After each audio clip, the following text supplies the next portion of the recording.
Hello all, welcome to another video lecture of sustainable engineering. നമ്മളിന്ന് discuss ചെയ്യുന്നത് sustainable എഞ്ചിനീയറിംഗിൻ്റെ 5th മൊഡ്യൂളാണ്. MCN201 എന്നുള്ള സബ്ജക്റ്റ് കോഡിൽ വരുന്ന KTU സബ്ജക്റ്റാണ്. സോ എല്ലാ S3 ബ്രാഞ്ചിനും കോമൺ ആയിട്ട് വരുന്ന ഒരു സബ്ജക്റ്റാണ് സസ്റ്റൈനബിൾ എഞ്ചിനീയറിംഗ്. സോ സസ്റ്റൈനബിൾ എഞ്ചിനീയറിംഗിൻ്റെ 5th മൊഡ്യൂളിൻ്റെ സിലബസ് ഇതാണ്. നമുക്ക് ഫെമിലിയർ അല്ലാത്ത കുറേ വേർഡ്സുകളാണ് നിങ്ങൾക്ക് ഇവിടെ കാണാവുന്നത്. ഓക്കെ, അപ്പോൾ ഓരോ ടോപ്പിക്കും നമുക്ക് 1 by 1 ആയിട്ട് നോക്കാം. നമ്മൾ പ്രീവിയസ് ആയിട്ട് റെക്കോർഡ് ചെയ്ത 5 വീഡിയോസ് കമ്പൈൻ ചെയ്തിട്ടാണ് ഈ 5th മൊഡ്യൂളിലെ ഈ സിംഗിൾ വീഡിയോ ഞാൻ ഉണ്ടാക്കിയിരിക്കുന്നത്. ഓക്കെ, അപ്പോൾ ജസ്റ്റ് ഒരു എക്സാം പോയിൻ്റ് ഓഫ് വ്യൂവിലുള്ള റെഫറൻസ് ആയിട്ട് മാത്രം നിങ്ങൾ കണ്ടാൽ മതി. ഓക്കെ, അപ്പോൾ നമുക്ക് ഫസ്റ്റ് ടോപ്പിക്കിലേക്ക് പോകാം.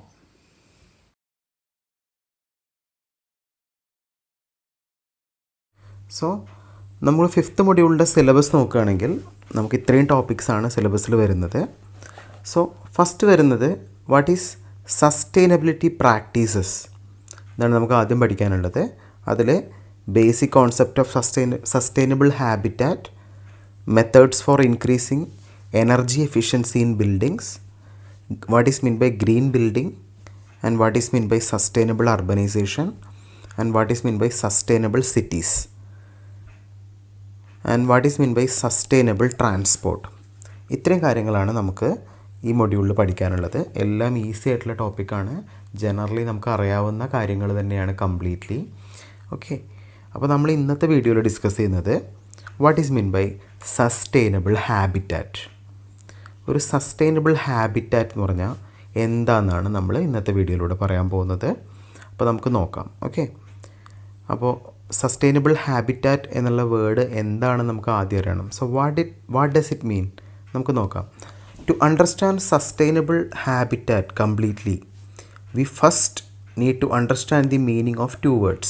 അപ്പോൾ സസ്റ്റൈനബിൾ എന്താണെന്നും ഹാബിറ്റാറ്റ് എന്താണെന്നും അറിഞ്ഞാൽ മാത്രമേ നമുക്ക് സസ്റ്റൈനബിൾ ഹാബിറ്റാറ്റ് എന്താണെന്ന് പറയാൻ പറ്റുള്ളൂ.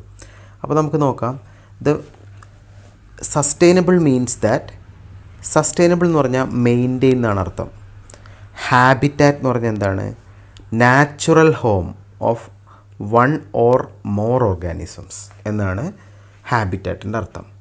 അപ്പോൾ എന്തായിരിക്കും സസ്റ്റൈനബിൾ ഹാബിറ്റാറ്റ് എന്ന് പറഞ്ഞാൽ?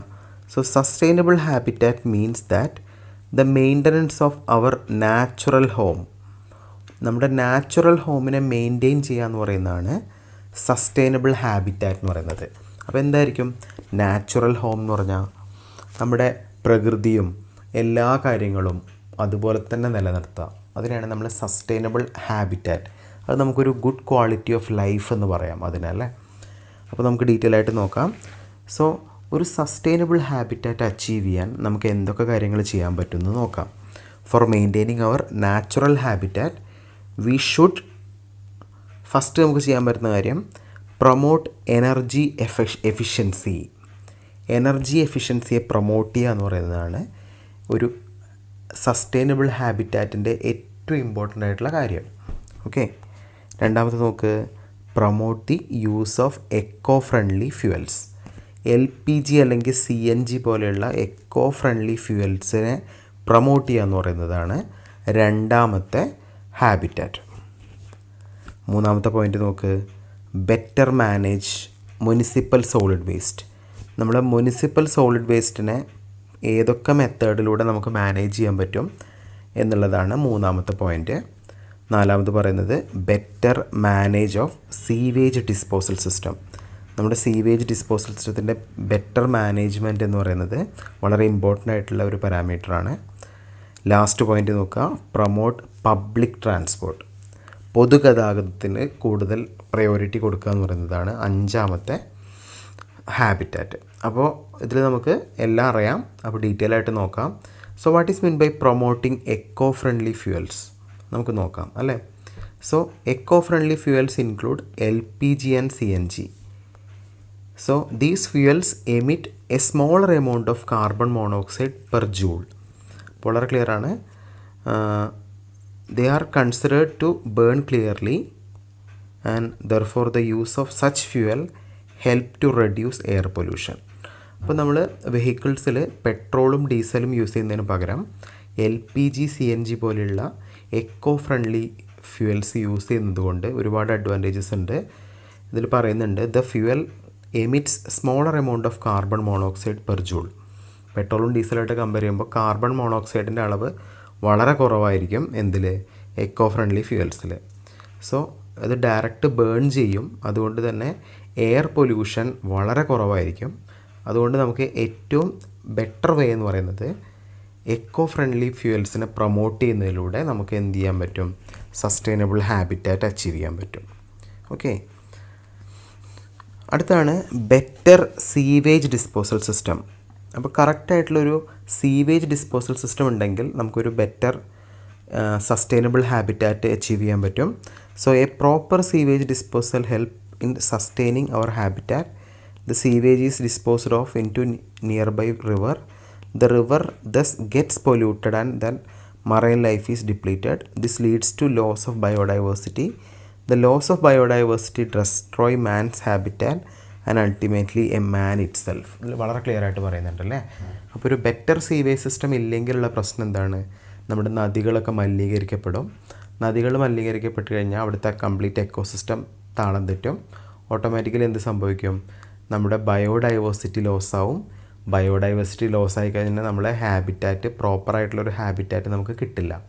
ഇതാണ് പറയുന്നത് അല്ലേ. അപ്പോൾ ഒരു ബെറ്റർ സീവേജ് ഡിസ്പോസൽ സിസ്റ്റം നമ്മൾ കൊണ്ടുവരിക എന്ന് പറയുന്നത് വളരെ ഇമ്പോർട്ടൻ്റ് ആണ് എന്നാണ് ഇതിൽ പറയുന്നത്. ഓക്കെ, അടുത്ത പോയിൻ്റ് ബെറ്റർ പബ്ലിക് ട്രാൻസ്പോർട്ട്. അപ്പോൾ നമ്മൾ പേഴ്സണൽ വെഹിക്കിൾസ് യൂസ് ചെയ്യുന്നതിൽ കൂടുതൽ പബ്ലിക് വെഹിക്കിൾസിനെ ആശ്രയിക്കുകയാണെങ്കിൽ നമുക്കൊരു ബെറ്റർ സസ്റ്റൈനബിൾ ഹാബിറ്റാറ്റ് അച്ചീവ് ചെയ്യാൻ പറ്റും. സോ ഇവിടെ പറയുന്നുണ്ട്, using public transport reduces the carbon emission in the environment. Many people travel together in the modes of public transport. If the condition arises, all the people traveling by bus use their own vehicle instead, the carbon emissions will be higher. വളരെ clear ആണ്. നമ്മൾ personal vehicles എടുക്കുന്നതിന് പകരം public ട്രാൻസ്പോർട്ടിനെ depend ചെയ്യുകയാണെങ്കിൽ automatically നമുക്ക് വളരെ കൂടിയ അളവിൽ എനർജിയെ സേവ് ചെയ്യാൻ പറ്റും, അതുപോലെ പൊല്യൂഷൻസ് കുറയ്ക്കാൻ പറ്റും. ഇങ്ങനെ നമുക്ക് എന്ത് അച്ചീവ് ചെയ്യാൻ പറ്റും, സസ്റ്റൈനബിൾ ഹാബിറ്റാറ്റ് അച്ചീവ് ചെയ്യാൻ പറ്റും. അപ്പോൾ ഇതാണ് നമുക്ക് എന്ത് പറയാനുള്ളത്. അപ്പോൾ നമ്മൾ എന്താണ് സസ്റ്റൈനബിൾ ഹാബിറ്റാറ്റ് എന്ന് പറഞ്ഞു, ആ വേർഡിൻ്റെ മീനിങ് പറഞ്ഞു, എന്തൊക്കെ ഫാക്ടേഴ്സാണെന്ന് പറഞ്ഞു. ആ ഫാക്ടേഴ്സ് നമ്മൾ ഡീറ്റെയിൽ ആയിട്ട് എക്സ്പ്ലെയിൻ ചെയ്തു. അപ്പോൾ ബാക്കിയുള്ള ടോപ്പിക്സ് നമുക്ക് അടുത്ത ക്ലാസ്സിൽ പഠിക്കാം. Okay, thank you. നമ്മളിന്ന് ഡിസ്കസ് ചെയ്യുന്ന topic green building. What is mean by green building, ഇതാണ് നമ്മൾ നോക്കാൻ പോകുന്നത്. അപ്പോൾ നമുക്ക് നോക്കാം. സോ ഗ്രീൻ ബിൽഡിംഗ് എന്താണെന്ന് ചോദിക്കുകയാണെങ്കിൽ, green building expand and compliments the building design concern of economy, utility, durability and comfort. A green building is one which use less water, optimises energy efficiency, conserve natural resources, generate less waste and provide healthier space for occupants compared to conventional building. അപ്പോൾ normal building ആയിട്ട് compare ചെയ്യുമ്പോൾ എന്താണ് green ബിൽഡിങ്ങിനുള്ള മാറ്റം നോക്കുകയാണെങ്കിൽ, എല്ലാ തരം energy സേവിങ്ങും നമ്മൾ green ബിൽഡിങ്ങിൽ യൂട്ടിലൈസ് ചെയ്തിട്ടുണ്ടാവും. ഓക്കെ, അപ്പോൾ ഇതിൽ തന്നെ പറയുന്നുണ്ട്, use less water, optimises energy efficiency, conserve natural resources and generate less waste and provide healthier space. ഈ രീതിയിലാണ് നമ്മൾ ബിൽഡിങ്സ് കൺസ്ട്രക്ട് ചെയ്യുന്നതെങ്കിൽ നമുക്ക് ബേസിക്കലി ഇതിനെന്ത് പറയാം, ഗ്രീൻ ബിൽഡിങ്സ് എന്ന് പറയാം. അപ്പോൾ what are the objective of green building? So green buildings are design to reduce the overall impact of human health and natural environment by the following ways. അപ്പോൾ ഏതൊക്കെയാണ് നോക്കാം objectives.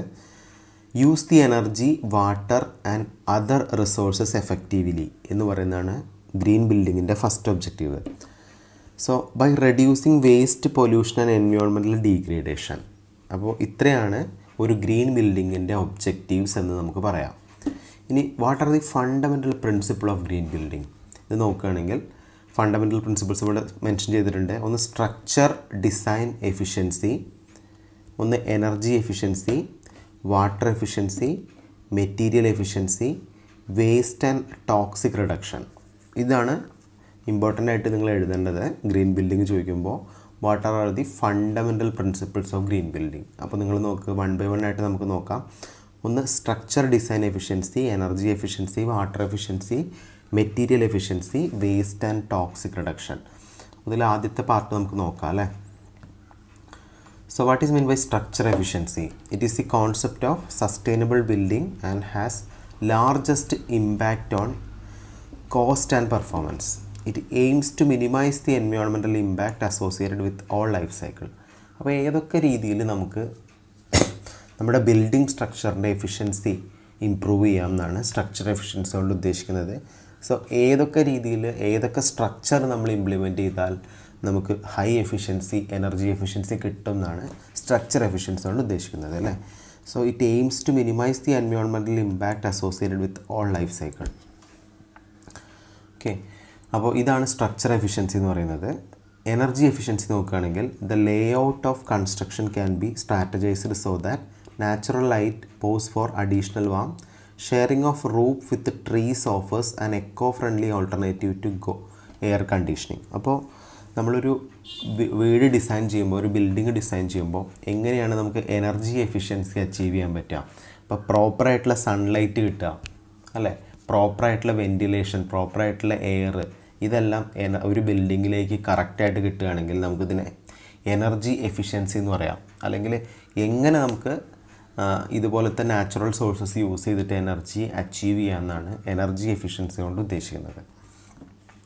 മൂന്നാമത്തെയാണ് water efficiency. നിങ്ങൾ നോക്ക്, to minimise water consumption one should aim to use the water which has been collected, used and purified and reused. അപ്പോൾ നമ്മൾ use ചെയ്യുന്ന water ഏതൊക്കെ രീതിയിൽ നമുക്ക് കളക്ട് ചെയ്യാം, യൂസ് ചെയ്യാം, പ്യൂരിഫൈ ചെയ്യാം, റീയൂസ് ചെയ്യാം. ഇതാണ് വാട്ടർ എഫിഷ്യൻസി കൊണ്ട് ഉദ്ദേശിക്കുന്നത്. 3 പോയിൻറ്റ് ക്ലിയർ ആണല്ലോ. നാലാമത്തെയാണ് material efficiency. So a material should be use that can be recycled and generate surplus amount of energy. An example of this are solar power panel, not only provide the lighting but also the useful energy source. അപ്പോൾ material, അപ്പോൾ നമുക്ക് ഏതൊക്കെ മെറ്റീരിയലുകൾ കറക്റ്റായിട്ട് reuse ചെയ്യാൻ പറ്റും, solar energy എങ്ങനെ എഫക്റ്റീവായിട്ട് കൊണ്ടുവരാൻ പറ്റും എന്നാണ് മെറ്റീരിയൽ എഫിഷ്യൻസി കൊണ്ട് ഉദ്ദേശിക്കുന്നത്. ലാസ്റ്റ് പോയിന്റ് നോക്കുക, waste and reduction. It is possible to reuse resources what may waste to have another benefit to someone. So വളരെ ക്ലിയർ ആണ് എങ്ങനെ മെറ്റീരിയൽസ് റീയൂസ് ചെയ്യാം, എങ്ങനെ മെറ്റീരിയൽസ് പ്രോപ്പറായിട്ട് ഡിസ്പോസ് ചെയ്യാം, റീസൈക്കിൾ ചെയ്യാം എന്നാണ് 5ാമത്തെ പോയിന്റ് പറയുന്നത്. അപ്പോൾ ഈ 5 ബേസിക് ഫങ്ഷൻസ് കറക്റ്റായിട്ട് പഠിക്കുക. ഇത് എക്സാമിന് ചോദിക്കുന്നതാണ്, ഗ്രീൻ എഞ്ചിനീയറിംഗ് അല്ലെങ്കിൽ ഗ്രീൻ ബിൽഡിംഗ് എന്താണെന്ന്. ഓക്കെ, അപ്പോൾ നമുക്കിനി ഡിസ്കസ് ചെയ്യാനുള്ളത് ഒരു ഇന്ത്യൻ ഗ്രീൻ ബിൽഡിംഗ് കൗൺസിലിനെ കുറിച്ചാണ്. അപ്പോൾ the Indian Green Building Council was formed in the year 2001 by the Confederation of Indian Industry.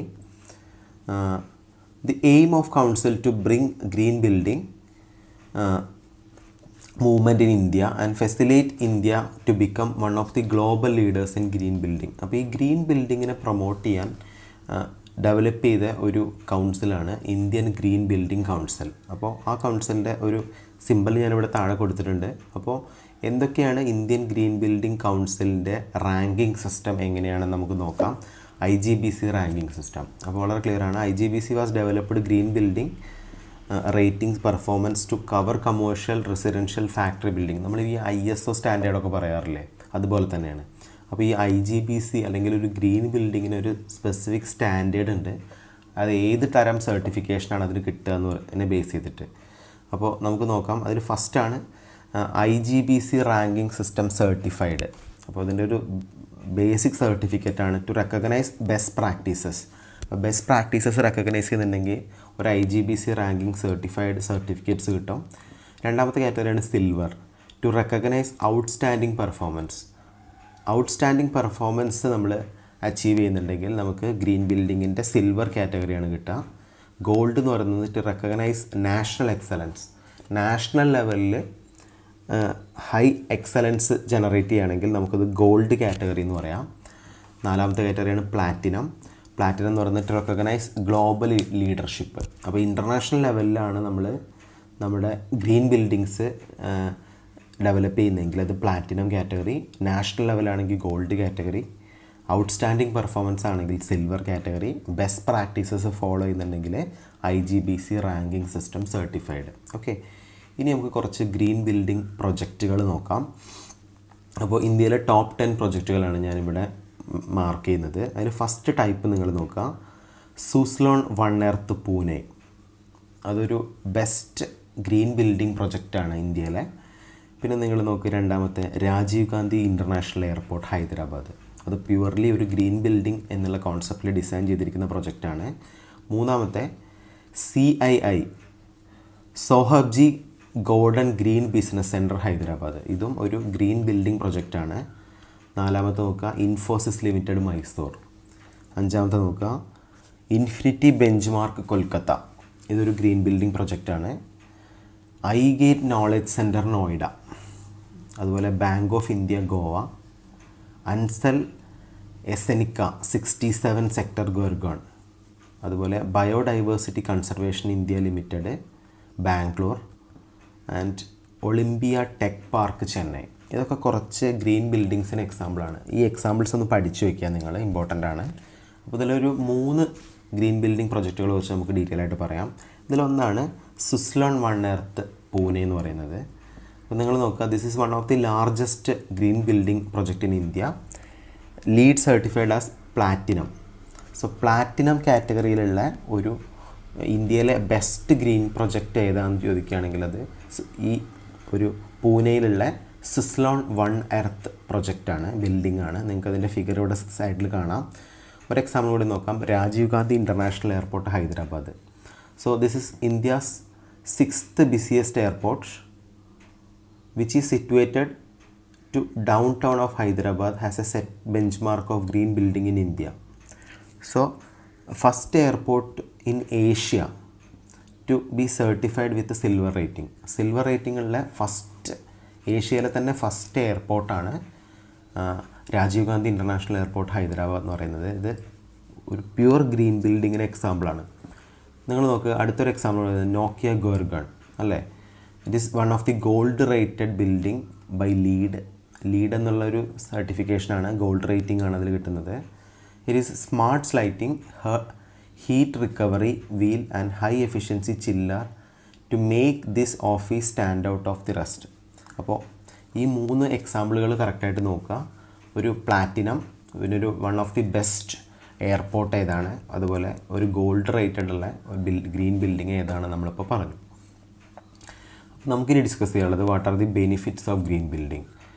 So building have large effect on environmental, human health and economy. The successful adoption of green building development can maximise both economic and environmental performance of the building. ഇതാണ് പറയുന്നത് അല്ലേ. അപ്പോൾ നമുക്ക് എങ്ങനെയൊക്കെ ബെനിഫിറ്റ്സുകൾ വരാം എന്ന് നോക്കാം green ബിൽഡിങ്ങിൻ്റെ. ആദ്യമാണ് എൻവയോൺമെൻറ്റൽ ബെനിഫിറ്റ്. എന്തൊക്കെ എൻവയോൺമെൻറ്റൽ ബെനിഫിറ്റ് വരിക? Perfect biodiversity and ecosystem, improve air and water quality, reduce waste streams and conserve natural resources. ഇത്രയും എൻവയോൺമെൻറ്റൽ ബെനിഫിറ്റാണ് എന്തിനുള്ളത്? ഗ്രീൻ ബിൽഡിങ്ങിനുള്ളത്. എക്കണോമിക് ബെനിഫിറ്റ് നോക്കുകയാണെങ്കിൽ reduce the operating cost, create, expand and shape market for green product and services, improve occupant productivity. ഇത്രയും economic ബെനിഫിറ്റുകളുണ്ട്.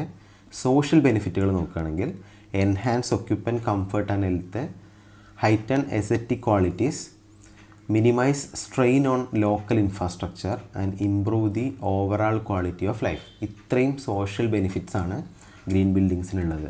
അപ്പോൾ നിങ്ങൾക്ക് clear ആണല്ലോ.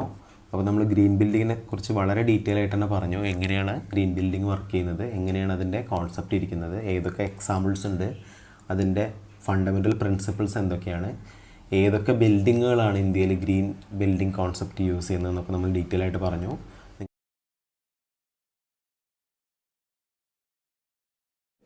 Energy efficient building. അപ്പോൾ നമുക്ക് ആദ്യം പറയാനുള്ളത് what is energy efficient building. Okay, അപ്പോൾ നിങ്ങൾക്കിവിടെ ഫിഗറിൽ കാണാം ഒരു എനർജി എഫിഷ്യൻറ്റ് ബിൽഡിങ്ങിന് എക്സാമ്പിളാണ് താഴെ കൊടുത്തിരിക്കുന്നത്. സോ വളരെ ക്ലിയർ ആണ്. Building that are designed to provide a significant reduction of energy need for heating and cooling. ഇതിൽ ഹീറ്റിംഗ് ആൻഡ് കൂളിംഗ് എന്ന് പറയുന്ന 2 പ്രോസസ്സിനാണ് ഏറ്റവും കൂടുതൽ എനർജി നമ്മൾ യൂസ് ചെയ്യുന്നത്. അപ്പോൾ വളരെ ക്ലിയർ ആണ്. അപ്പോൾ തണുപ്പുള്ള രാജ്യങ്ങളിൽ നമ്മൾ ഹീറ്റർ യൂസ് ചെയ്യും, അതുപോലെ ചൂട് കൂടിയ രാജ്യങ്ങളിൽ നമ്മൾ എയർ കണ്ടീഷനിങ് യൂസ് ചെയ്യും, AC അല്ലേ. അപ്പോൾ ഈ 2 കാര്യങ്ങൾക്കാണ് നമ്മൾ ഏറ്റവും കൂടുതൽ എനർജിയെ എന്ത് ചെയ്യുന്നത്, വേസ്റ്റ് ചെയ്യുന്നത്.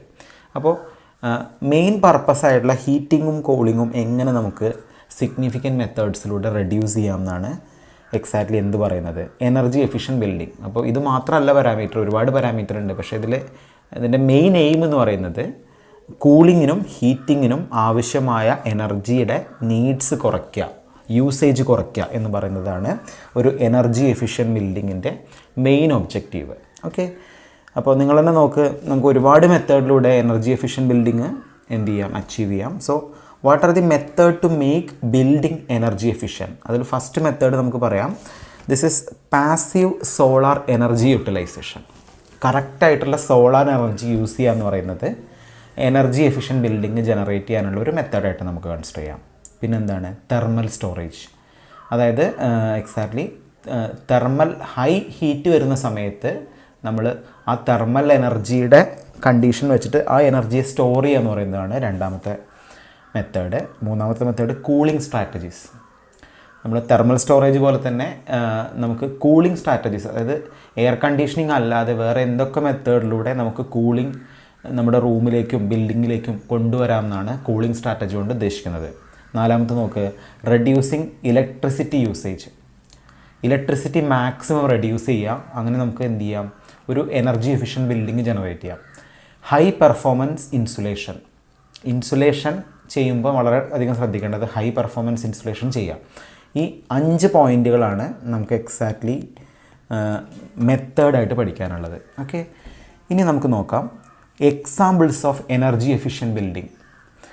അപ്പോൾ നമ്മൾ നേരത്തെ ഗ്രീൻ ബിൽഡിങ്ങിൽ 10 എക്സാമ്പിൾസ് പറഞ്ഞു, പക്ഷേ നമുക്ക് എനർജി എഫിഷ്യൻറ്റ് ബിൽഡിങ്ങിൽ ആകെ 2 എക്സാമ്പിൾസേ പറയാനുള്ളൂ. അതിലൊരു എക്സാമ്പിൾ എന്ന് പറയുന്നത് വാസ്റ്റഹാമൻ, വെസ്റ്റേൺ ഹാർബർ, മാർമോ, സ്വീഡനിലുള്ള വാസ്റ്റഹാമൻ എന്നുള്ളൊരു എനർജി എഫിഷ്യൻറ്റ് ബിൽഡിങ്ങിനെ കുറിച്ച് നമുക്ക് ഡിസ്കസ് ചെയ്യാനുണ്ട്. അതുപോലെ ഇന്ത്യയിലുള്ള TU റിട്രീറ്റ്, തെറീസ് ഗുവൽ പഹറി ക്യാമ്പസ് ഡൽഹി, ഈ 2 എനർജി എഫിഷ്യൻറ്റ് ബിൽഡിങ്ങുകളെ കുറിച്ച് നമുക്ക് ഡീറ്റെയിൽ ആയിട്ട് പഠിക്കാം. ഓക്കെ, അപ്പോൾ നിങ്ങൾക്കിത് ഗൂഗിൾ ചെയ്ത ഇഷ്ടംപോലെ പോയിൻറ്റ്സ് കിട്ടും. ഞാൻ കുറച്ച് മൈന്യൂട്ട് പോയിൻറ്റ്സ് മാത്രമേ ആഡ് ചെയ്തിട്ടുള്ളൂ. അപ്പോൾ ഈ 2 ബിൽഡിങ് ഏതൊക്കെയാണ് എനർജി എഫിഷ്യൻറ്റ് ബിൽഡിങ്, ഏതൊക്കെയാണ് ഗ്രീൻ ബിൽഡിംഗ് എന്ന് ചോദിക്കാം. ഗ്രീൻ ബിൽഡിംഗ് നമ്മൾ 10 എക്സാമ്പിൾ പറഞ്ഞു, എനർജി എഫിഷ്യൻറ്റ് ബിൽഡിങ്ങിൽ നമ്മൾ മെയിനായിട്ട് പറഞ്ഞ എന്താണ്, 2 എക്സാമ്പിൾ.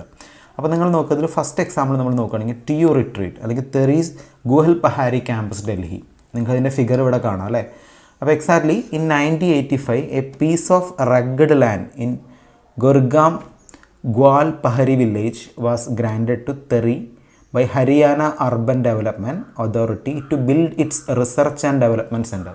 അപ്പോൾ വളരെ ഒറ്റപ്പെട്ട ഒരു വില്ലേജിൽ നിന്നാണ് നമ്മൾ അല്ലെങ്കിൽ ഈ ഒരു ബിൽഡിങ്ങിൻ്റെ ആശയം കൊണ്ടുവന്നത്.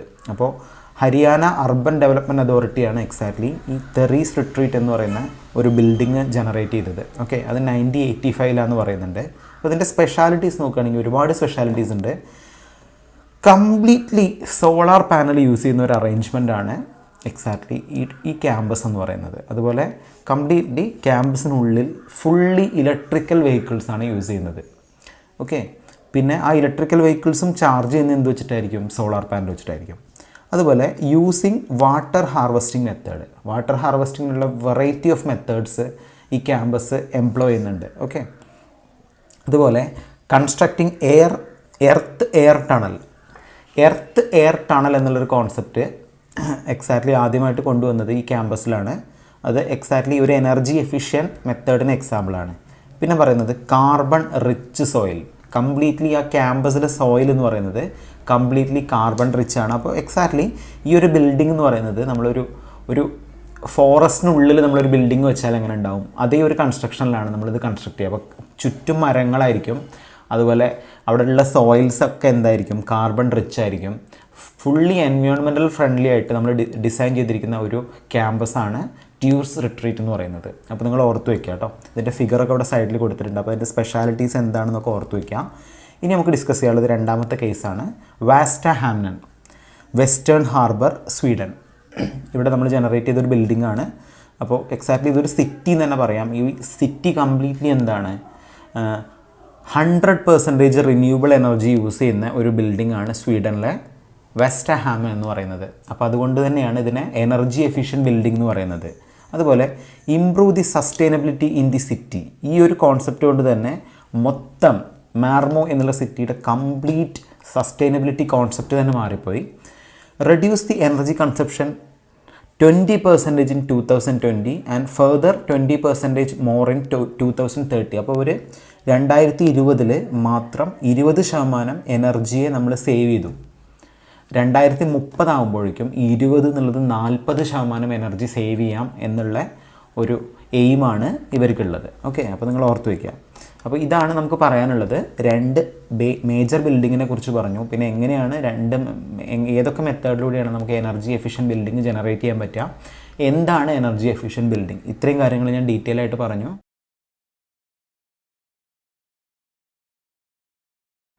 So, what is sustainable urbanization?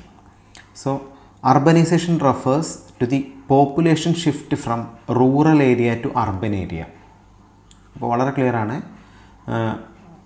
Rural ഏരിയയിൽ നിന്ന് അർബൻ ഏരിയയിലേക്ക് പോപ്പുലേഷൻ ഷിഫ്റ്റ് എന്ന് പറയുന്ന പേരാണ് നമ്മൾ ബേസിക്കലി സസ്റ്റൈനബിൾ അർബനൈസേഷൻ എന്ന് പറയുന്നത്. So it refers population shift from rural area to urban area. അപ്പോൾ എങ്ങനെയായിരിക്കും പീപ്പിൾസ് റൂറൽ ഏരിയയിൽ നിന്ന് അർബനിലേക്ക് ഷിഫ്റ്റ് ചെയ്യാനുള്ള കാരണങ്ങൾ എന്തൊക്കെയായിരിക്കും, അതൊക്കെ നമുക്ക് ഡീറ്റെയിൽ ആയിട്ട് പഠിക്കാം. ഓക്കെ, അപ്പോൾ the gradual increase in the population of people living in urban areas and in the ways in which each society adopt to change. So the people move to cities in search job or better quality of life. അപ്പോൾ ഒരു good quality of life അല്ലെങ്കിൽ ഒരു good job പർപ്പസിനാണ് ആളുകൾ എന്ത് ചെയ്യുക, ഈ ഒരു shifting നടക്കുന്നത്.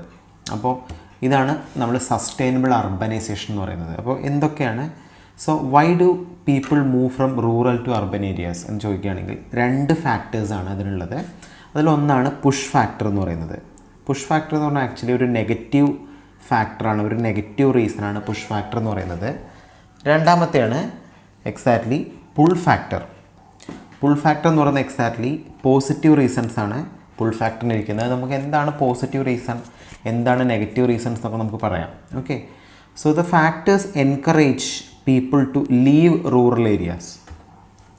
സോ ആളുകളെ റൂറൽ ഏരിയയിൽ നിന്ന് ലീവ് ചെയ്യിക്കാനുള്ള ഫാക്ടേഴ്സ് എന്തൊക്കെയാണ്, അതിനെയാണ് നമ്മൾ പുഷ് ഫാക്ടർ എന്ന് പറയാം. അപ്പോൾ ആളുകൾ ലീവ് ചെയ്യുക എന്ന് പറയുമ്പോൾ അത് നെഗറ്റീവ് റീസൺസ് ആയിരിക്കും. ഓക്കെ, പുൾ ഫാക്ടർ എന്ന് പറഞ്ഞാൽ factors that attract people to urban areas, ഇതിനെയാണ് നമ്മൾ പുൾ ഫാക്ടർ എന്ന് പറയുന്നത്. അപ്പോൾ നിങ്ങൾക്ക് പുഷ് ഫാക്ടറും പുൾ ഫാക്ടറും ക്ലിയർ ആണല്ലോ. പുഷ് ഫാക്ടർ എന്ന് പറയുന്നത് നെഗറ്റീവ് റീസൺ ആയിരിക്കും, പുൾ ഫാക്ടർ എന്ന് പറയുന്നത് എന്തായിരിക്കും, പോസിറ്റീവ് റീസൺ ആയിരിക്കും. ഓക്കെ, അപ്പോൾ നമുക്ക് നോക്കാം എന്താണ് പുഷ് ഫാക്ടർ എന്ന് നോക്കാം. ഓക്കെ, പുഷ് ഫാക്ടറിനെ കുറിച്ച് നോക്കുകയാണെങ്കിൽ, പുഷ് ഫാക്ടറും പുൾ ഫാക്ടറും നോക്കുകയാണെങ്കിൽ ഫസ്റ്റ് എക്കണോമിക് എന്നുള്ള പാരാമീറ്ററാണ് നോക്കുന്നതെങ്കിൽ, in case of push factor നമുക്കറിയാം നെഗറ്റീവ് ഫാക്ടേഴ്സാണ്. എന്തൊക്കെ എക്കണോമിക് പാരാമീറ്റേഴ്സാണ് നോക്കുകയാണെങ്കിൽ no job, no money, less choices, ഇതൊക്കെ പുഷ് ഫാക്ടേഴ്സാണ്. അതായത് ആളുകൾ എക്സാക്ട്ലി റൂറൽ ഏരിയയിൽ നിന്ന് ലീവ് ചെയ്യാനുള്ള കാരണങ്ങളാണ് ഇതൊക്കെ അല്ലേ. പക്ഷേ പുൾ ഫാക്ടർ ആളുകൾ എന്തുകൊണ്ട് അർബൻ ഏരിയയിലേക്ക് അട്രാക്റ്റ് ചെയ്യുന്നു എന്ന് പറയുന്ന ഫാക്ടേഴ്സാണ് പുൾ ഫാക്ടർ. അതെന്താണ്, ഇവിടെ നോ ജോബായിരുന്നു, ഇവിടെ more job opportunities, no money ആയിരുന്നു, ഗുഡ് മണി, ലെസ് ചോയ്സസ് ആയിരുന്നു, ലോ പ്രൈസ്. ഈ 3 പാരാമീറ്റേഴ്സാണ് എക്കണോമിക് ആയിട്ടുള്ള പുൾ ഫാക്ടേഴ്സ് എന്ന് പറയുന്നത്. ഇനി നമുക്ക് നോക്കാം അടുത്ത പാരാമീറ്റർ. നിങ്ങൾ നോക്കുക സോഷ്യൽ പാരാമീറ്റർ. രണ്ടിലും സോഷ്യൽ പാരാമീറ്റർ ഉണ്ട് അല്ലേ. സോഷ്യൽ പാരാമീറ്റർ എന്തൊക്കെയായിരുന്നു, poor education, poor health care, unemployment, no social security, ഇതൊക്കെ നെഗറ്റീവ് ഫാക്ടേഴ്സാണ് അല്ലേ. What about pull factors, good education, good health, good facilities, ഇതൊക്കെ എക്സാക്ട്ലി പുൾ ഫാക്ടേഴ്സാണ്. ഓക്കെ, ഇനി നമ്മൾ അടുത്ത പാരാമീറ്റർ പറയുകയാണെങ്കിൽ എൻവയോൺമെൻറ്റൽ പാരാമീറ്റർ പറയുകയാണെങ്കിൽ എക്സാക്ട്ലി രണ്ടിലും എൻവയോൺമെൻറ്റൽ പാരാമീറ്റർ ഉണ്ട്. Extreme weather, natural disaster, pollution, ഇതൊക്കെ എൻവയോൺമെൻറ്റിലെ നെഗറ്റീവ് ഫാക്ടേഴ്സാണ് അല്ലെങ്കിൽ പുഷ് ഫാക്ടേഴ്സാണ്. But fine weather, low natural disasters, nice environment, ഇതെല്ലാം പുൾ ഫാക്ടറാണ് അല്ലെങ്കിൽ പോസിറ്റീവ് ഫാക്ടേഴ്സാണ്. ഇനി നിങ്ങൾ നോക്കുക last parameter political reasons. Political reasons കൊണ്ടും പുഷ് ഫാക്ടറും പുൾ ഫാക്ടറും ഉണ്ടാവാം. വാർ, കറപ്ഷൻ, പുവർ ഗവൺമെൻറ്, ഇതൊക്കെ പൊളിറ്റിക്കൽ റീസൺസ് ആണ്. Okay, good government and less corruption എന്ന് പറയുന്നത് പോസിറ്റീവ് പോയിൻറ്റ്സ് ആണ്, പുൾ ഫാക്ടേഴ്സാണ്. അപ്പോൾ നിങ്ങൾക്ക് ക്ലിയർ ആണല്ലോ പുഷ് ഫാക്ടറും പുൾ ഫാക്ടറും തമ്മിലുള്ള ഡിഫറൻസ് നമ്മൾ പറഞ്ഞു, ഏതൊക്കെ പാരാമീറ്ററാണ് അതിനെ എഫക്റ്റ് ചെയ്യുകയെന്ന് പറഞ്ഞു ഡീറ്റെയിൽ ആയിട്ട്, റൈറ്റ്. ഇനി നമുക്ക് ഡിസ്കസ് ചെയ്യാനുള്ളത് what are the problems of urbanization. Sustainable അർബനൈസേഷൻ്റെ പ്രോബ്ലംസ് എന്തൊക്കെയാണെന്ന് നോക്കാം. ഓവർ പോപ്പുലേഷൻ, ഇതൊരു മെയിൻ പ്രോബ്ലമാണ് അല്ലേ. അതുപോലെ unavailability of adequate and affordable housing എന്ന് പറയുന്നത് അല്ലേ. അപ്പോൾ ആളുകൾ കൂടുതൽ ഇങ്ങോട്ടേക്ക് ഷിഫ്റ്റ് ചെയ്യുമ്പോൾ ഉണ്ടാകുന്ന പ്രോബ്ലംസാണ്. മൂന്നാമത്തെ നിങ്ങൾ നോക്കുക, supply food and other communities is becoming limited. അപ്പോൾ നമ്മൾ ഡെയിലി എസെൻഷ്യൽ ആയിട്ടുള്ള കാര്യങ്ങളൊക്കെ ലിമിറ്റഡ് ആവും. ഇതൊരു പ്രോബ്ലമാണ്. നാലാമത്തെ പാരാമീറ്റർ നോക്കുക, decreasing water availability as well as quality of water. Population കൂടുമ്പോൾ സംഭവിക്കുന്ന കാര്യങ്ങളാണ് നോക്കുക അല്ലേ. ഹൈ എനർജി ഡിമാൻഡ്, ഇതൊക്കെ പ്രോബ്ലംസാണ്. ആറാമത്തെ നിങ്ങൾ നോക്കുക, increase in quality of solid waste including plastic, hospital waste and e waste. E waste എന്താണ്? Electronic waste. ഇലക്ട്രോണിക് വേസ്റ്റുകളും ഹോസ്പിറ്റൽ വേസ്റ്റുകളും പ്ലാസ്റ്റിക് വേസ്റ്റുകളൊക്കെ കൂടുമെന്നാണ് പറയുന്നത്. കാരണം എന്താ? പോപ്പുലേഷൻ കൂടും, അർബനൈസേഷൻ കാരണം. ഏഴാമത്തെ പാരാമീറ്റർ നോക്കുക, improve sanitisation and drainage facility. അപ്പോൾ ഡ്രെയിനേജും സാനിറ്റൈസേഷനും ഒക്കെ പ്രോബ്ലം സംഭവിക്കും. എട്ടാമത്തെ പാരാമീറ്റർ നോക്കുക, formation of heat lands due to increase in build environment. Population കൂടുമ്പോൾ ഓട്ടോമാറ്റിക്കലി മൊത്തത്തിലുള്ള ഹീറ്റ് കൂടും. അപ്പോൾ ഓട്ടോമാറ്റിക്കലി നമ്മളെ അത് എൻവയോൺമെൻറ്റിന് എന്ത് ചെയ്യും? എഫക്റ്റ് ചെയ്യും. നയൻത്ത് പാരാമീറ്റർ നോക്കുക, large amount of industries and automobiles leading to increase in pollution. ഓട്ടോമൊബൈൽസിന് എണ്ണം കൂടും, ഇൻഡസ്ട്രീസിന് എണ്ണം കൂടും, അതിൻ്റെ ഫലമായിട്ട് പൊല്യൂഷൻ എന്ത് ചെയ്യും? കൂടും.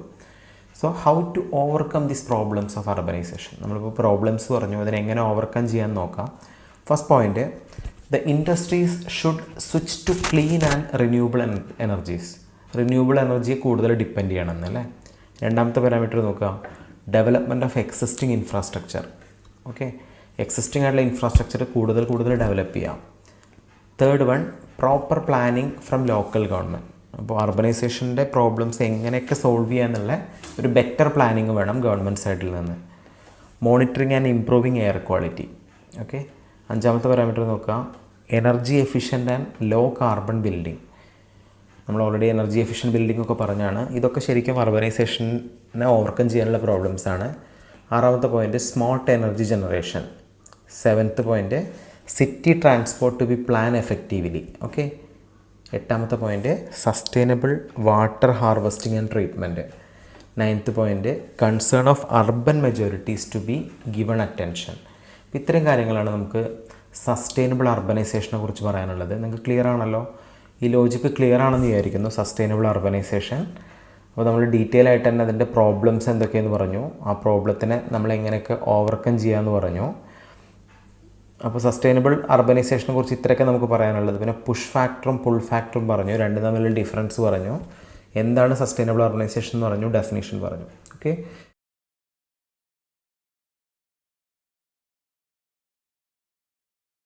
നമുക്ക് ഡിസ്കസ് ചെയ്യാനുള്ളത് what is mean by sustainable cities എന്ന് ആദ്യം നോക്കാം. Okay, so sustainable cities work towards an എൻവയോൺമെൻ്റലി, socially and economically and healthy habitat for existing population without compromising the ability of future generation for experience the same.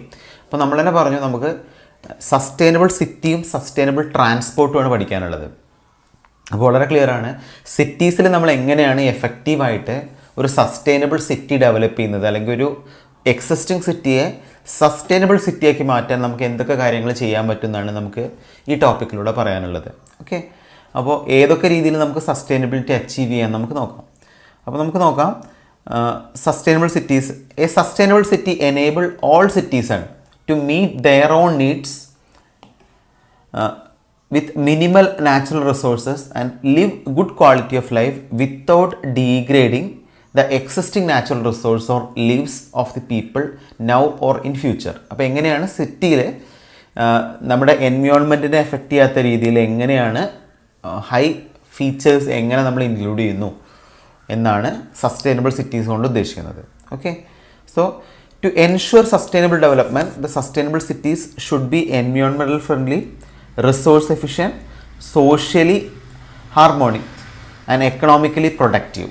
അപ്പോൾ എല്ലാ മേഖലയിലും environmental friendly, resource efficient, socially harmonics, എൻവയോൺമെൻ്റലി productive, ഇത്രയും കാര്യങ്ങൾ നമ്മൾ achieve ചെയ്താൽ മാത്രമേ നമുക്കൊരു സസ്റ്റൈനബിൾ സിറ്റി എന്ന് പറയാൻ പറ്റുള്ളൂ.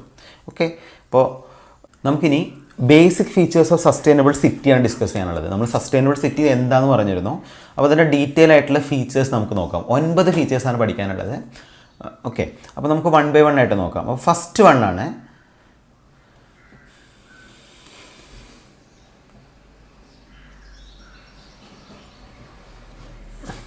അപ്പോൾ നമുക്ക് ബേസിക് ഫീച്ചേഴ്സ് ഓഫ് സസ്റ്റൈനബിൾ സിറ്റിയാണ് പഠിക്കാനുള്ളത്.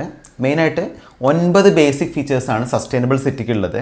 അപ്പോൾ നമുക്ക് 1 by 1 ആയിട്ട് പഠിക്കാം. ഓക്കെ, ഏതൊക്കെയാണ് സസ്റ്റൈനബിൾ സിറ്റിയുടെ ബേസിക് ഫീച്ചേഴ്സ്. അപ്പോൾ ഫസ്റ്റ് വണ്ണാണ് exactly it should be harmony with nature അല്ലേ. ഇത് ഏറ്റവും ഇമ്പോർട്ടൻ്റ് ആയിട്ടുള്ള പോയിൻ്റാണ് സസ്റ്റൈനബിൾ സിറ്റിയുടെ. സെക്കൻഡ് വൺ നോക്കുക, മോർ നാച്ചുറൽ ഓപ്പൺ സ്പേസസ്. അപ്പോൾ ഒരു സിറ്റി ഉണ്ടെങ്കിൽ അതിൽ എന്താണ് ഒരു നിശ്ചിത പെർസെൻറ്റേജ് നാച്ചുറൽ ഓപ്പൺ സ്പേസസ് ആയിരിക്കണം എന്ന് പറയുന്നതാണ് രണ്ടാമത്തെ ബേസിക് ഫീച്ചർ. തേർഡ് ഫീച്ചർ നോക്കുക, predominant transport mode be walking, cycling and green public transport. അപ്പോൾ വളരെ ക്ലിയർ ആണ്, നമ്മൾ സിറ്റിക്കുള്ളിൽ ഒരു സസ്റ്റൈനബിൾ സിറ്റിക്കുള്ളിൽ ലോക്കൽ ട്രാൻസ്പോർട്ടേഷൻ നടത്തുന്നത് മോസ്റ്റ്ലി എന്തായിരിക്കും, പെട്രോളും ഡീസലും അല്ലാത്ത വെഹിക്കിൾസ് വെച്ചിട്ട് വേണം നമ്മൾ എന്ത് ചെയ്യണം, പ്രീഡോമിനൻറ്റ് ട്രാൻസ്പോർട്ട് നടത്താൻ. അതൊരു എക്സാമ്പിൾ ഓൾറെഡി പറയുന്നുണ്ട്. ഒന്നെങ്കിൽ വാക്കിംഗ്, അല്ലെങ്കിൽ സൈക്ലിംഗ്, അല്ലെങ്കിൽ ഗ്രീൻ പബ്ലിക് ട്രാൻസ്പോർട്ട്. ഇതിനെ ആശ്രയിക്കുക എന്ന് പറയുന്നതാണ് ഏറ്റവും ഇമ്പോർട്ടൻ്റ് ആയിട്ടുള്ള കാര്യം.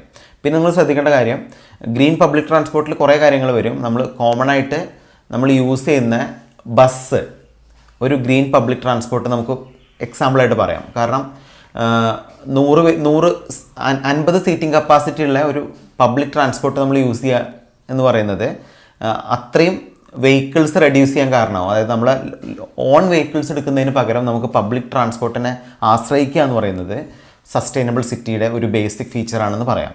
ഓക്കെ, നാലാമത്തെ പോയിന്റ് നോക്കുക, minimise the required input such as water, energy and other resources. അപ്പോൾ വാട്ടറിൻ്റെ യൂസേജ് മാക്സിമം കുറയ്ക്കുക എന്ന് പറയുന്നത് വളരെ ഇമ്പോർട്ടൻ്റ് ആയിട്ടുള്ള ഒരു സസ്റ്റൈനബിൾ സിറ്റിയുടെ ബേസിക് ഫീച്ചറാണ്. ഓക്കെ, അഞ്ചാമത്തെ നോക്കുക, conservation of existing water bodies, rain water harvesting, waste water reuse. ഇതൊക്കെ വളരെ ഇമ്പോർട്ടൻ്റ് ആയിട്ടുള്ള പോയിൻ്റാണ്. Conservation of existing water bodies, നിലവിലുള്ള വാട്ടർ ബോഡീസിൻ്റെ കൺസർവേഷൻ. ഓക്കെ, അതുപോലെ റെയിൻ വാട്ടർ ഹാർവസ്റ്റിംഗ്, മഴവെള്ള സംഭരണി അല്ലേ. അതുപോലെ വേസ്റ്റ് വാട്ടർ റീയൂസ്, അതായത് ചെറിയ മാലിന്യങ്ങളുള്ള വാട്ടർ എന്ത് ചെയ്യുക, പ്രോപ്പറായിട്ട് റീയൂസ് ചെയ്യാം, അതായത് ഡ്രിങ്കിങ് പർപ്പസ് അല്ലാതെ. ഓക്കെ, അപ്പോൾ ഇതാണ് അഞ്ചാമത്തെ ബേസിക് ഫീച്ചർ എന്ന് പറയുന്നത്, conservation of existing water bodies, rain water harvesting and waste water reuse. Okay, ഇത് 5 ഫീച്ചേഴ്സ് പറഞ്ഞു. ആറാമത്തെ ഫീച്ചറാണ് maximize the recovery, reuse and recycling of waste material. അതായത് നമ്മുടെ വേസ്റ്റ് മെറ്റീരിയലുടെ റിക്കവറി, റീയൂസ്, റീസൈക്ലിംഗ്, ഇത് വളരെ ഇമ്പോർട്ടൻ്റ് ആയിട്ടുള്ളൊരു ബേസിക് ഫീച്ചറാണെന്ന് പറയാം സസ്റ്റൈനബിൾ സിറ്റീൻ്റെ. ഏഴാമത്തെ പോയിന്റ് നോക്കുക, tap more renewable energy sources. Non റിന്യൂവബിളിന് പകരം maximum renewable energy source tap ചെയ്യുക. ഇതാണ് ഏഴാമത്തെ ഫീച്ചർ എന്ന് പറയുന്നത്. എട്ടാമത്തെ, maintenance of law and order reduces the crime rate which make people in cities to live in social harmony. എന്താണ് ഉദ്ദേശിക്കുന്നത് maintenance of law and order? അപ്പോൾ നമ്മൾ കറക്റ്റായിട്ട് നമ്മൾ സസ്റ്റൈനബിലിറ്റി അച്ചീവ് ചെയ്യാൻ വേണ്ടിയിട്ട് സിറ്റിയിലൊരു ബേസിക് ലോ ആൻഡ് ഓർഡർ കൊണ്ടുവരും. ആ ലോ ആൻഡ് ഓർഡർ ലംഘിക്കുന്നവർക്കെതിരെ കർശനമായിട്ടുള്ള ആക്ഷൻ എടുക്കുക. അപ്പോൾ ഈ ക്രൈം റേറ്റ് കുറയുന്നതുകൊണ്ട് തന്നെ നമ്മുടെ സസ്റ്റൈനബിൾ സിറ്റി നമുക്ക് എന്ത് ചെയ്യാൻ പറ്റും, അച്ചീവ് ചെയ്യാൻ പറ്റും. ഈ നിയമങ്ങളൊക്കെ കറക്റ്റായിട്ട് ആളുകൾ പാലിക്കാൻ തുടങ്ങിയാൽ തന്നെ നമുക്ക് സസ്റ്റൈനബിൾ സിറ്റി എന്നുള്ളൊരു കോൺസെപ്റ്റ് അച്ചീവ് ചെയ്യാൻ പറ്റും. ഒൻപതാമത്തെ ഫീച്ചർ, ലാസ്റ്റ് ഫീച്ചർ നോക്കുക, improved waste management with suitable technologies. അപ്പോൾ ഒരു സിറ്റിക്കുള്ളിലെ വേസ്റ്റ് ഏതൊക്കെ രീതിയിൽ നമുക്ക് പ്രോപ്പറായിട്ട് മാനേജ് ചെയ്യാം അല്ലേ, എങ്ങനെ അതിനെ ഒഴിവാക്കാം, അതിന് എന്തൊക്കെ ടെക്നോളജീസ് നമുക്ക് ഇംപ്ലിമെൻറ്റ് ചെയ്യാന്ന് പറയുന്നതാണ് 9th ഫീച്ചർ. അപ്പോൾ നിങ്ങൾക്ക് ക്ലിയർ ആണല്ലോ. ഈ 9 ഫീച്ചർ നിങ്ങൾ കറക്റ്റായിട്ട് പഠിക്കുക, വളരെ ഇമ്പോർട്ടൻ്റ് ആണ്. Basic features of sustainable city ചോദിക്കുകയാണെങ്കിൽ നിങ്ങൾക്ക് നിങ്ങളുടേതായ രീതിയിൽ തന്നെ അത് എക്സ്പ്ലെയിൻ ചെയ്യാവുന്നേ ഉള്ളൂ. അപ്പോൾ ക്ലിയർ ആണെന്ന് വിചാരിക്കുന്നു ഈ ലോജിക്ക്. ഓക്കെ, അപ്പോൾ നമ്മൾ സസ്റ്റൈനബിൾ സിറ്റി ഡീറ്റെയിൽ ആയിട്ട് പറഞ്ഞു. ഒരു ടോപ്പിക് കൂടി പറയാണ്ട്, the framework for sustainable cities. Sustainable സിറ്റീൻ്റെ ഫ്രെയിം വർക്ക്.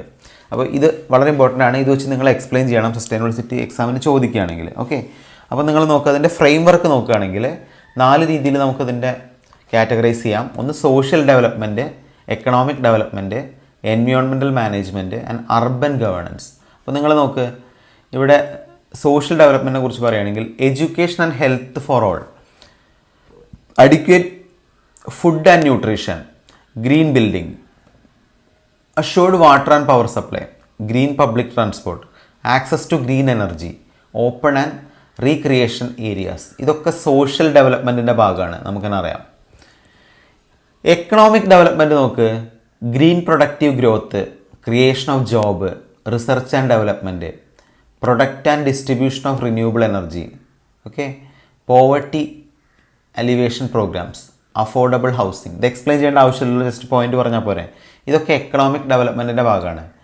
എൻവയോൺമെൻറ്റ് ഡെവലപ്മെൻറ്റ് നോക്കുകയാണെങ്കിൽ waste recycling and management, energy efficiency, water management, air quality management, conservation of forest, conservation of soil, adaptation and migration of climate change. ഇതൊക്കെ environmental മാനേജ്മെൻറ്റിൻ്റെ ഭാഗമാണ്.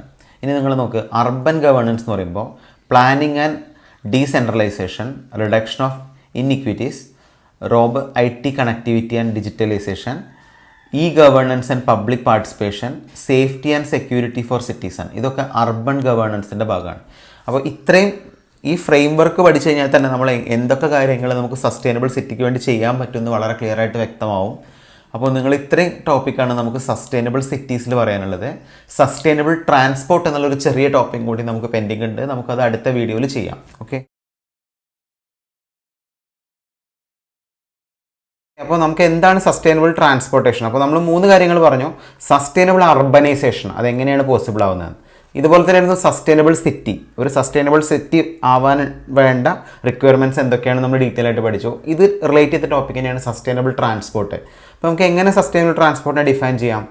A sustainable transportation system is one which fuel consumption, vehicle emission, safety, congestion and social and economic access are such levels that they can be sustained into the indefinite future without causing great or irreparable harm to future generation or people throughout the world. അപ്പോൾ എന്താണ്, നമുക്ക് എന്തൊക്കെ കാര്യങ്ങളാണ് sustainable ട്രാൻസ്പോർട്ടേഷനിൽ ചെയ്യാനുള്ളത്?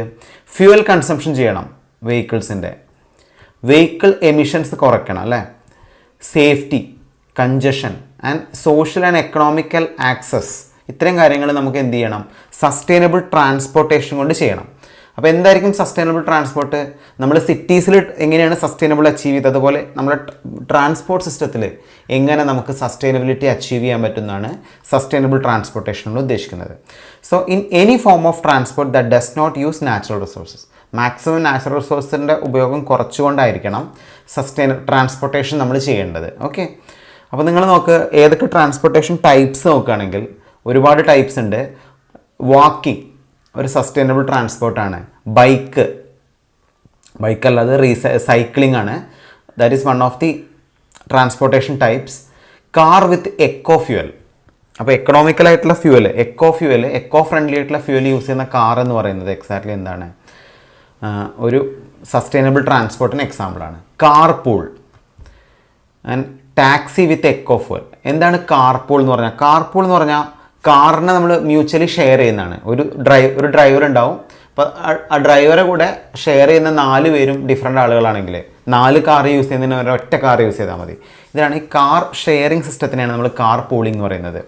അടുത്തത് taxi with eco fuel അല്ലേ. അതുപോലെ bus with eco fuel and train. ഇത്രയും ട്രാൻസ്പോർട്ടേഷൻ ടൈപ്സ് ഉണ്ട്, നിങ്ങൾ നോക്കുക. ഓക്കെ, അപ്പോൾ നമുക്കിനി സസ്റ്റൈനബിൾ ട്രാൻസ്പോർട്ടേഷൻ കുറച്ചും കൂടി ഡീറ്റെയിൽ ആയിട്ട് നോക്കുകയാണെങ്കിൽ sustainable transportation refers to any means of transportation that is in green and has low impact on the environment. Okay, sustainable transportation is also about balancing our current and future needs. So examples of sustainable transportation നമ്മൾ already പറഞ്ഞു. Walking, cycling, transit, car pooling, car sharing and green vehicles. ഇതൊക്കെ എന്തിന് എക്സാമ്പിളാണ്? Sustainable transportation എക്സാമ്പിളാണ്. Okay, അപ്പോൾ നമുക്കിനി ഇമ്പാക്റ്റുകൾ നോക്കാം. ഇമ്പാക്റ്റുകൾ ഞാൻ ക്വിക്കായിട്ട് പറഞ്ഞു പോവുകയാണ്. ഇതൊക്കെ നിങ്ങൾക്ക് അറിയാവുന്ന കാര്യങ്ങൾ തന്നെയാണ്. അതായത് എങ്ങനെയൊക്കെയാണ് സസ്റ്റൈനബിൾ ട്രാൻസ്പോർട്ടിന് എൻവയോൺമെൻറ്റൽ ഡയമെൻഷനും എക്കണോമിക് ഡയമെൻഷനും സോഷ്യൽ ഡയമെൻഷനും ഇമ്പാക്റ്റുകൾ വരുന്നത് നോക്കാം. ഇപ്പോൾ എൻവയോൺമെൻറ്റൽ ഡയമെൻഷൻ നോക്കുകയാണെങ്കിൽ എയർ ആൻഡ് വാട്ടർ പൊല്യൂഷൻ, എങ്ങനെയാണ് ഇത് പോസിബിൾ ആവുന്നത്? വെഹിക്കിൾസിൻ്റെ എണ്ണം കൂടുമ്പോൾ തന്നെ അല്ലേ. നോയിസ് പൊല്യൂഷൻ, ട്രാൻസ്പോർട്ടേഷൻ അല്ലേ. സസ്റ്റൈനബിൾ അല്ലാത്ത വെഹിക്കിൾ യൂസ് ചെയ്യുമ്പോഴുള്ള എൻവയോൺമെൻറ്റൽ ഡയമെൻഷൻസ് ആണ് ഇതൊക്കെ. ക്ലൈമറ്റിൽ മാറ്റം വരും, പൊല്യൂഷൻസ് കൂടിക്കഴിഞ്ഞാൽ. ഹാബിറ്റാറ്റിൽ വ്യത്യാസം വരും. Depletion of non renewable sources. ഇത്രയും എൻവയോൺമെൻറ്റൽ ഡയമെൻഷൻ ഫാക്ടേഴ്സാണ് എന്തിനുള്ളത്? സസ്റ്റൈനബിൾ ട്രാൻസ്പോർട്ടേഷൻ ഉള്ളത്. എക്കണോമിക് ഡയമെൻഷൻ നോക്കുകയാണെങ്കിൽ traffic congestion, mobility barriers, accidents, transportation facility cost, consumer transportation cost. അപ്പോൾ ട്രാഫിക് കൺജഷൻ കൊണ്ട് എങ്ങനെയാണ് ഇത് എക്കണോമിക്കലി എഫക്റ്റ് ചെയ്യുന്നത് നോക്കുകയാണെങ്കിൽ നമ്മൾ ഓട്ടോമാറ്റിക്കലി ഒരു റോഡിൽ ട്രാഫിക് കൂടുമ്പോൾ ഓട്ടോമാറ്റിക്കലി എന്ത് ചെയ്യും, അതിൻ്റെ ഫ്യൂവൽ എഫിഷ്യൻസി കുറയും. ഇതാണ് എക്സാക്ട്ലി ട്രാഫിക് കൺജഷൻ എന്ന് പറയുന്നത്. അതുപോലെ തന്നെ മൊബിലിറ്റി ബാരിയേഴ്സ്. എന്താണ് mobility barriers?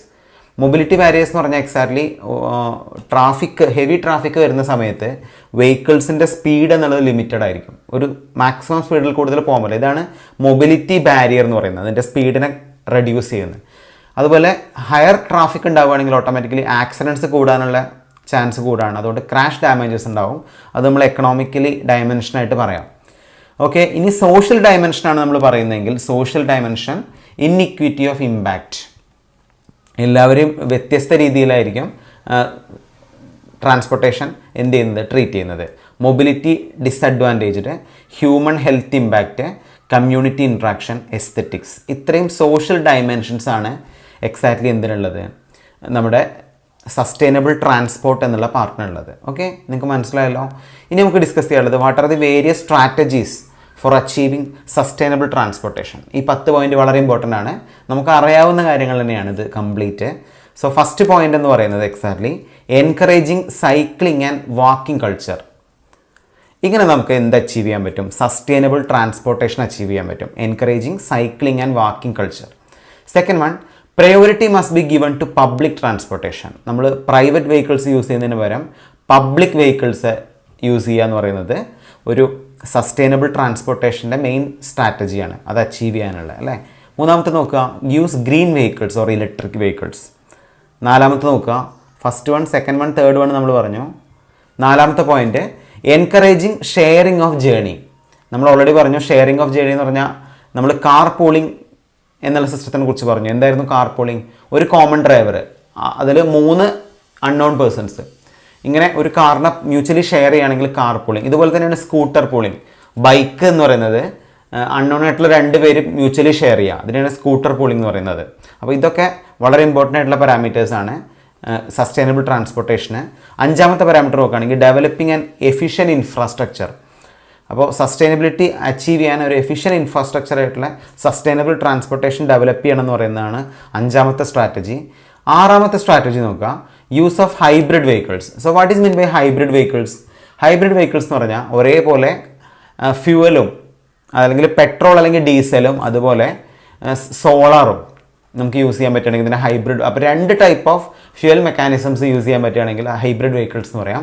Hybrid vehicles use ചെയ്തിട്ട് നമുക്ക് സസ്റ്റൈനബിൾ ട്രാൻസ്പോർട്ടേഷൻ എന്ത് ചെയ്യാൻ പറ്റും, അച്ചീവ് ചെയ്യാൻ പറ്റും. ഏഴാമത്തെയാണ് traffic congestion cost and road accidents can be reduced by increasing rail and water transport. ഇത് സസ്റ്റൈനബിൾ ട്രാൻസ്പോർട്ടിൻ്റെ ഭാഗമാണ്. കൂടുതൽ റെയിലും വാട്ടർ ട്രാൻസ്പോർട്ടും പ്രോത്സാഹിപ്പിക്കുക എന്ന് പറയുന്നത് സസ്റ്റൈനബിൾ ട്രാൻസ്പോർട്ടേഷൻ എക്സാമ്പിളാണ്. എട്ടാമത്തെ പോയിന്റ് നോക്കുക, developing a long term strategic vision of sustainable transport policy. Sustainable transport പോളിസിൻ്റെ ഒരു long term strategic vision develop ചെയ്യുക എന്ന് പറയുന്നത് എട്ടാമത്തെ ഗോളാണ്. 9th കൊണ്ട് നോക്കുക, efficient vehicle can be increased by periodic service and maintenance.